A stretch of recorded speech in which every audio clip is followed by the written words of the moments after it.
So, John, it's very rare that you will meet an Asian monk that actually has a divinity degree or a Buddhist studies degree.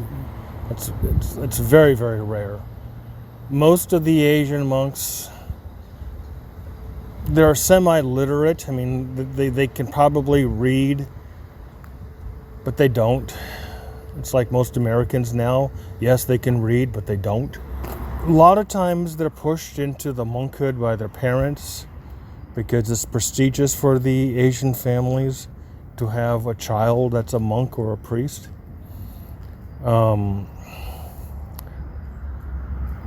It's not like Japan where it's hereditary. So like in Korea and Vietnam, it's a really big thing for the families when they support a temple or a son becomes a priest or a monk. It's kind of a big thing. So to expect that these monks somehow hold, the Buddhist secret or ultimate knowledge is absurd. But Westerners think this.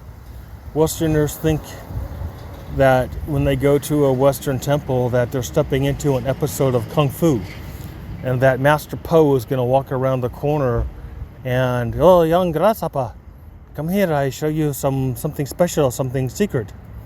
And this is what they think, that they're going to go on adventures and that they're going to travel with Master Po and go on these Kung Fu adventures. I ain't shitting you. This is what most Americans and Westerners think is going to happen. And that they're going to learn true secrets and ultimate knowledge of the universe. And that they're going to have amazing powers, and they can go to parties and dazzle their friends with, levitating silverware and drinks around. "Oh yeah, you don't need to pour that drink. Watch me and my mystical powers will pour the drink for you." And of course, to beg the girls and gain world fortune. They'll be the next Uri Geller. They'll be bending spoons in the middle of the air with nobody touching them. This is all true. This is what most people think.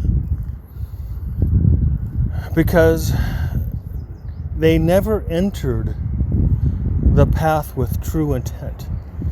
There was always side motivations, and always ulterior intentions, secret intentions, little things that they would never tell anybody. They won't even tell their spouse.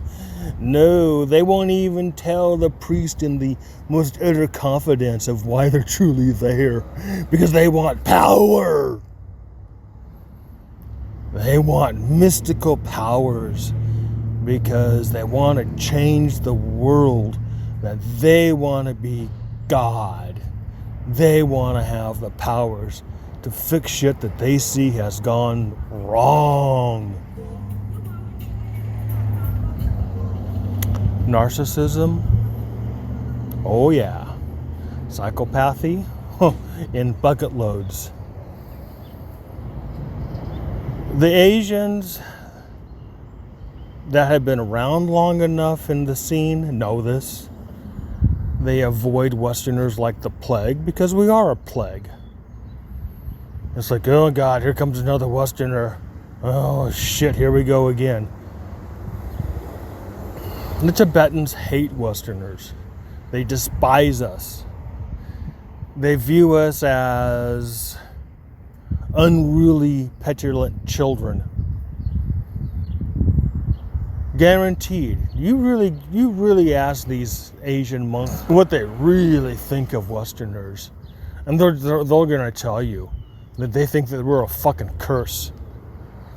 Ignorant, unruly, won't learn, won't read, impatient, demanding, childlike, delusional, insane, mental illness.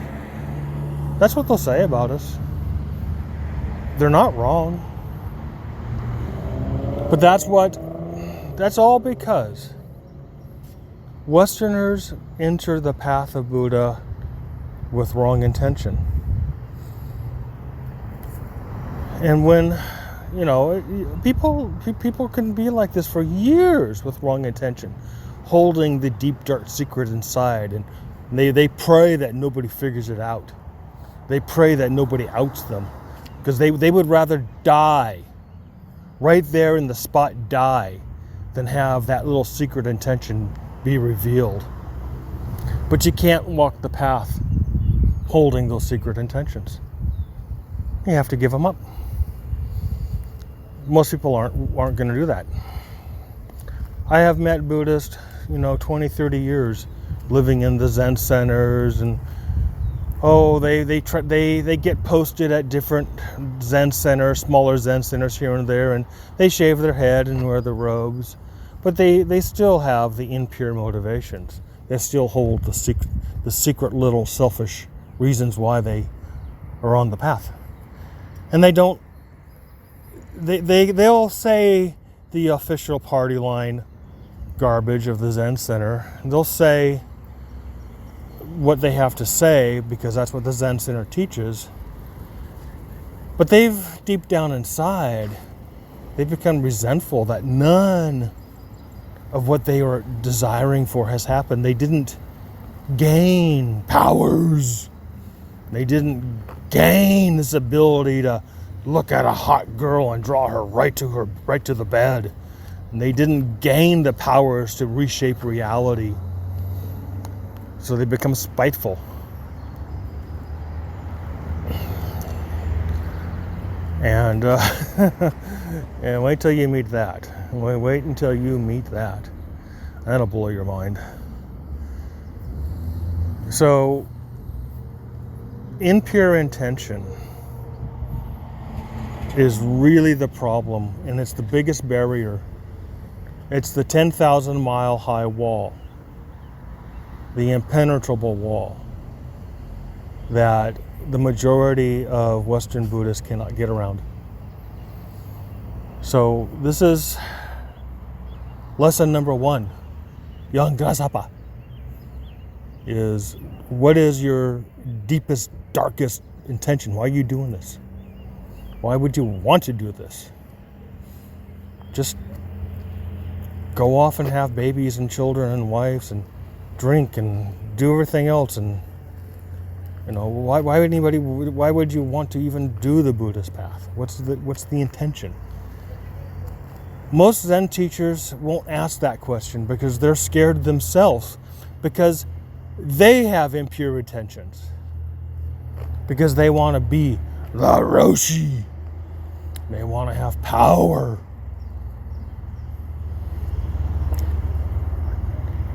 Good luck on finding anybody, a teacher out there that has pure intention, because you won't.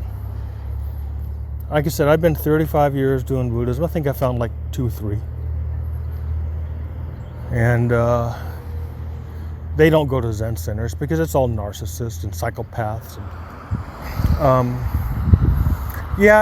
you could go down these Asian traditions and hang out with the Vietnamese, and they got cool communities, and the food is good, and the girls are sweet. But is it really the path? Or is it just a ride, just an experience, just another feather in the hat saying, oh, this is my Vietnamese Zen feather, and over here is my Tibetan feather, and oh yeah, I'll be getting my Japanese feather soon too. Because you see that as well, and it becomes a very interesting thing when you start listening to people, listening to Westerners, of all the feathers they've collected, and you realize that they're peacocks, they're narcissists. They display those feathers to gain power over you, to gain power over the other people, because that's what they wanted. They wanted to collect every experiences, and they put them on a hat or a feather and they display them, and they become the big shot, the big guy. Oh, Jack over there, he went to Kathmandu. He must be special. Oh, Sally over there, she studied with Roshi Bampu. She must be special. Oh, that gal over there, oh, she's an old Trungpa. She's a Trungpa student from Trungpa. Oh, she must know something. She's special. And these people, though, they play it off. Oh, not me. Oh, I'm just a nobody. Oh, just ignore me. And secretly, though, they're just loving it because they're like, I've got the power. I could say anything to these people and they're going to lap it up as, oh, she knows because she went to one Trungpa lecture like long time ago. So she says. Yeah. People lie a lot. They lie about shit that they have no reason to lie about. And they lie when the truth would even serve them better. It's unreal what people lie about. And, the things they'll say. The things that they say they did. Oh, I did this. I did that. I sat here. I sat there. And that's what our world is. It's lies. It's ignorance. It's coming out of a womb. You know nothing. You don't know a language. All you know is his face looking down at you. Johnny, oh Johnny, calling your name, and kind of figure out that Johnny is you. Huh. And everything you learn from that about the world, and you learn a few things on your own, like fire's hot and ice is cold and water is wet. But most of everything else you learn is lies. And it's ignorant. It's all based on ignorance. People don't know. They just make shit up. We're trained dogs. Hey Johnny, here's some information, and we'll pet you and we'll groom you and we'll treat you nice and give you treats. And you're like, oh, okay. And and you're obedient. You are dutiful and obedient. As long as you're treated right. People if they mistreat you, yeah, you'll probably bark and bite hands. But, as long as they're treating you right, you'll be obedient. You'll be, as long as you get those treats, you get those pets. Give me my pet. Pet me on the head.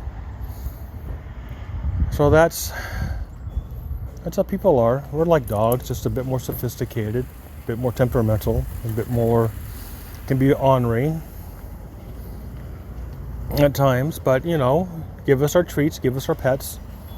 We're good. We're good to go. And we'll be obedient and we'll believe whatever people say. Even the lies. We don't even question the lies. And I'm amazed, when the mainstream media comes out and it's all lies, it's all garbage. People don't ask the one question, which is it true? Is what you're telling me true? And then when it's not the media, oh, it's conspiracy theories. Hunter Biden, oh, he never did cocaine. He never smoked marijuana. Oh, that person over there who makes those claims, oh, no. But they don't ask the question, is it true? Is it true?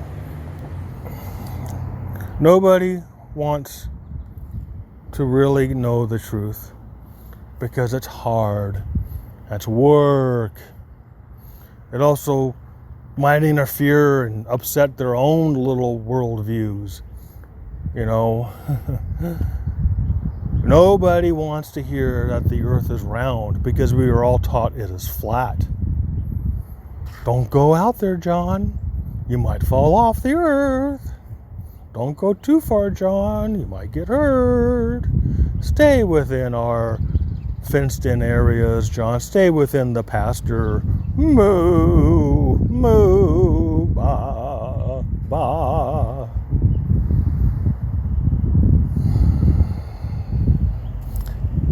You sure you want to walk the path of the Buddha, John?